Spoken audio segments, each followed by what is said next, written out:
I mean, Max Wilkinson, that is the point, isn't it? That there are clearly benefits that can be brought, particularly to younger people, of social media, but we see the downsides. How do you manage that balance? Do you think this is about legislation?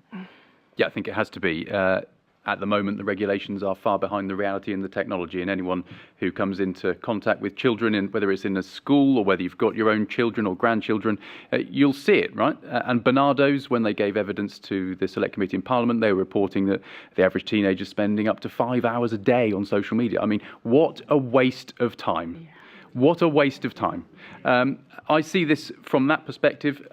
I do think that there is a case for much stronger regulation. The digital age of consent that's being discussed as part of this private members bill is a really important point. It's sad the government's being so ponderous and slow about it, saying we'll bring back a report in a year's time when we already know what's going on. Right? We're at risk of falling into the same traps we did when we were falling for those studies that were being pumped out there by tobacco firms in the olden days. Right? We know what the problem was. We know tobacco was making us ill. We know that safety belts were the right thing to do in cars. We just had a debate that went on for far too long. And one of the first people I met after I was elected last summer was a brilliant woman called Ellen Room. Now, some of you may have seen her on the news. Ellen lost her son Jules when he was 14 years old.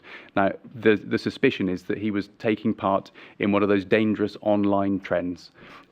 And it's a total tragedy. And Ellen is not the only parent who's had to go through this.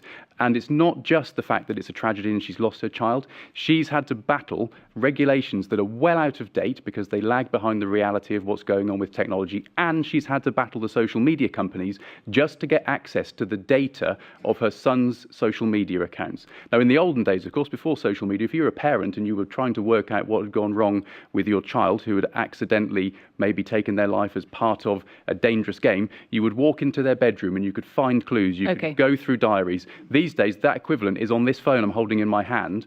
But regulation means that parents like Ellen don't have automatic access to it. And it's a total disgrace that we haven't done anything yet. Max, thank you.